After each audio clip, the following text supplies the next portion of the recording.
Good afternoon, ladies and gentlemen. Welcome back to another episode here on African Confessions. So the following message, it is a continuation of the story that was forwarded to me by one of our admins, and the continuation of that story reads like this.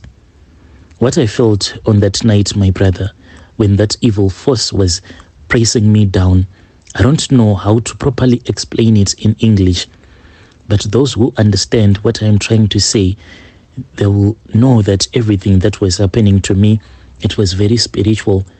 Back home, we call it mansikirira, when the witches enter into your room and they will do whatever that they want to do with your body, and you cannot do anything about it. Everything was just happening in slow motion. What was like a few minutes, it felt like the whole year when I was being tormented by this evil power. Then, as the door was about to open, I felt like I was being lifted up. Then they moved me. I tried so hard to call upon the name of Jesus, and as I was shouting and shouting in my mouth, Jesus Christ, please help me. Jesus Christ, please help me. I wanted to say it aloud with my mouth, but my mouth was totally closed. It was shut. I felt as if there was a power that kept on shutting my mouth. Finally, I managed to get out of this because I was crying. I kept on wondering what was going to happen to my kids if it happens that I was going to die. Well, God saved me because I managed to get out of this. When I woke up, I was like, was this a dream? No, it was not a dream. This was reality. These people that had actually came into my room, they were 6. They had managed to carry me from the guest room. Now we were in the living room area. Immediately, when I saw that I was in the living room area, I then asked myself, what had happened to me? How did I had managed to leave the guest house and enter into the living room area? Because as far as I knew, a few moments earlier on, I was fast asleep on the bed, struggling from this sleep paralysis. But when I woke up, I was no longer sleeping on that bed, but I was in the living room area. The moment that they saw that I was regaining my consciousness, there was a man, a tall, dark figure that stood right next to me, and he looked me straight into my eyes. Then I started to feel so drowsy and powerless. I struggled so hard to open my eyes. Then I looked on my left side. When I looked on my left side, I saw 3 men. These 3 men that I saw, they were on my right side. I saw these 3 men, all of them, they were wearing black gowns. When I saw that these men, they were wearing their black gowns, I was like, what? Finally, I struggled to say, Jesus Christ, please help me. It was more like a whisper. That is when I fell down. I thought I was sleeping, then I fell down. When I woke up, because it was really painful, it seemed as if these guys, they had me suspended in the air. Because when I fell down, the moment that I whispered, and when I say, Jesus Christ, please help me, the pain that I felt as my body touched the cold floor, it was just too painful. It immediately pulled me out of this nightmare. When I woke up, those men, they ran away as I was screaming again. All of those things that I had seen, yes, you can say that in our country there is too much witchcraft, but the things that I saw on that day, I had never imagined such witchcraft. I had never seen such evil in my life. Because of all of my screaming, then John woke up. Then he said, what is wrong? He then came to the living room. He said, what is wrong? And I said, there were 6 men that were lifting me up, and they managed to carry me from the guest room. And this is where I woke up, and I saw that these men, they were 6, and they wanted to do something bad to me. I don't know where exactly they wanted to take me. Then he said, yeah, you were just dreaming. Then I said, well, if I was dreaming, how did I find myself in the living room? He then brushed me off So I stood up and I went back to sleep. And when I went back to sleep, I immediately knew that there was something that was not right about my friend. Do you know some people can make you think that you are actually hallucinating? He said that it is just a hallucination that you were having. You were seeing things that are not even there. You are sleepwalking. I must take you to the doctor. But I knew that I was not sleepwalking. This had happened in reality. If I was sleepwalking, then why, when I screamed, Jesus Christ, help me, that was when those men decided to drop me to the floor and ran away. Let me take you a little bit back. This John that I am talking about, well, there was this other auntie of mine. So this auntie of mine, she had left the village. So she was like my father's sister, but she was far apart from all of her relatives. So even me and John, we were not really close, but we were still relatives. This John, he had never gone to school. He was not an educated man, and yet in a foreign land, he had a very successful business. I then started to question myself, where did he get the money from to buy such a beautiful house? Where did he get the money to start such a huge castle, to live in such a huge castle? I am talking about a lot of cars that were being sold there. Something was not right. The following morning, I woke up and I was very tired. This man, he was buying cars. He once said that I buy cars as if I buy bread. I went to work, and John, throughout the day, could not look at me directly into the eyes. I knew that something was fishy. Something was not right with him. The following day, I came back again. Sleeping was not easy this time because maybe of how prayerful I was now. I would pray each and every night before I would go to sleep. Well, as for John and his wife, they were not your people that would pray. They would just go to sleep. But before I would go to sleep, I would take my Bible. And remember, I had only spent a week in South Africa, so I had no option to return back home, because I knew that the poverty that I had left back home, if I would just give up and go, then it was going to be waiting for me. So I had to work very hard and to provide for the family. That night, as I went to sleep, I felt something moving in my room. Yes, I felt something. This time, whatever that was moving, it was on my bed. It moved. No, I was not sleeping as this thing was moving. As I woke up, this thing felt really cold. This was after I had moved my hand. I moved my hand, and then I felt something really cold. When I felt something really cold, something fell down to the floor. I woke up.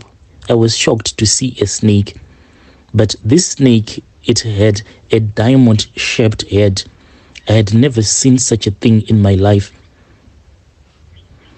This was just a guest room, remember. I came with a bag in my shoes. I took one pair of shoe of mine so as to try to hit this snake, because I thought that maybe it was just a natural snake, but it was not. Before I knew it, this snake had actually disappeared. And what surprised me was that when I was hitting this snake, I didn't even make any commotion that could have woken up John. But magically, he had actually heard the commotion. When I was looking around for this snake, John came rushing. He knocked on the door. When I opened up for him, he was not a happy man. He was really angry. He said, "What are you doing?" Then I said, "I saw a snake in this room." At that point already, the snake had disappeared. Had I lost my mind? What exactly was happening here? Anyway, the guy, he brushed it off. He said, "Look, if there was a snake in here, we could have seen it, because that house was too beautiful for it to have holes on the walls or in the ceiling." Well, he helped me to look around, but we never saw anything. Anyway, I went back to bed. I prayed and I slept. I went back to work, and as I was sitting down, my other fellow came to me and asked me what was wrong. He said, "You do not seem to be okay." I told them about the 2 incidents in the house. That is when they started to laugh and said, "Oh, you didn't know your brother is busy. Your brother John rose to fame because of juju. People say he rose to what he is today because of juju. We have never seen it, but if you are saying you can't sleep properly at home, then it means there is more to it." Let me tell you something, Brother Nashi. The people that told me John's story, those guys that I was working with, so I thought that maybe they just had hatred towards my friend John, because one of the guy, he was from Mozambique, another one was from Malawi. Then we had a Nigerian guy who was a very good panel beater. He was the one who was laughing at me even more. He was laughing and pointing at me, and he said, "Juju, juju." He said that even that snake was going to sleep with me one day. Those guys, they told me the story about John, my aunt's child. They said that when John came to South Africa, he didn't have money. So how had he managed to get so much money? Like I said, I don't know. Only after talking to these people, I realized that he had married his wife. And I thought that this was his first wife. And they had made it to look like this was his first wife. And remember, when we were still back home, John and his mom, they had separated themselves from their own relatives, so much that when I was still home, I never considered him to be more like a relative to me. He was more like a friend, because they were no longer in communication with us as a family. So by the time that I came to South Africa, I just thought that maybe this was his first wife. But this woman that he was staying with was actually his second wife. The story was that his wife had died in a very mysterious way. And after she had died, that was when his business started booming. I had a lot of questions. I had to be strong for my children. Remember, like I said, each and every night, I then started to pray. I started calling upon the name of Jesus. Each and every night, I prayed like I had never prayed before. I made sure that I slept with a Bible. Then one day, I went to this area. It was a weekend and I took a walk. As I took a walk, I went to this hiking spot where people were hiking. It was in a mountainous area. I knelt down and I prayed and I said, "God, please reveal to me what is happening here. Please reveal to me what is happening." I called upon the name of Jesus several times. And as I did that, when I opened my eyes, I saw that snake again. It was moving. You know, the way that a snake moves, it was moving really fast. The same snake that I had fought, that one that had a diamond-shaped head. I closed my eyes and I said, "Jesus Christ of Nazareth, please protect me. I don't know what is happening, but I need you to show me. Please open up my eyes." I then went back home. Then as I arrived home, I saw that John, he was not pleased with me. He was not pleased to see me. He asked me, "Where have you been?" And I told him that I had gone for a hike. Then he said, "No, you must stop these praying things that you are doing. You pray too much. You must work a lot and pray a little." That is what he said. Then I said, "My brother, if you are poor, you have no option to pray." Then he said, "That is why you always stay poor, because you think that by praying you are going to be rich. But let me tell you a story. I am rich because I work extra hard more than you do." 2 nights later, John had a habit of coming back home late. So on this night, he came back home late again at around 2 a.m. As he came, I was wide awake. I felt him open the door downstairs, and something said, "Go, go." I walked and I stood back at the back of this other staircase. As I stood there, I saw him. He had a black box. He opened the door slowly. He opened the door. He took some incense that was inside that black box and he started burning them. Then after that, my brother, he opened again this other compartment that was inside that same black box. I saw that same snake, the one that had a diamond-shaped head. When he opened that compartment, I saw even smoke that was coming out. Then after that, The same snake that had fought with me came out just by the living room. By the entrance, there was a small door, and you will not even notice that door because it was such a huge picture frame. He just pressed this huge picture frame and it went to the side as if it was a sliding door. And I saw that there was an opening in the walls. Then the snake went right inside, and after that, he closed it. I tippy-toed upstairs because I had seen enough. I went back into my room. I don't know what he did after that, but what I had seen was just enough. The month end came, and when I finally got paid, I was very excited to finally have money. And as a man, I had to send the money, half of the money, to my family that were starving. Basically, what I did was that I bought some groceries and I sent them back home to Zim. The wife was always on holidays. The wife had so many Louis Vuitton bags. Some of them, they even costed about 40,000 rands. She owned a lot of those bags. She had a closet full of beautiful, expensive things, and yet they were not happy. John, I noticed, was never present for his wife. He would come back home very late at night. Some said that he had a secret club, a secret place where you would go for their secret society.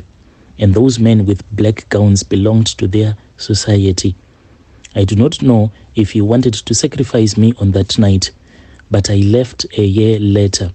I started my own panel beating business because a lot of people were really impressed by the way that I was working. Thank you, Brother Nashi, for narrating my story and your team. And I hope people out there are careful not to admire things that you do not know, because people are doing anything to be rich. Dear listeners, right there was a message that was forwarded to me by one of our admins. Strange things do happen in this world.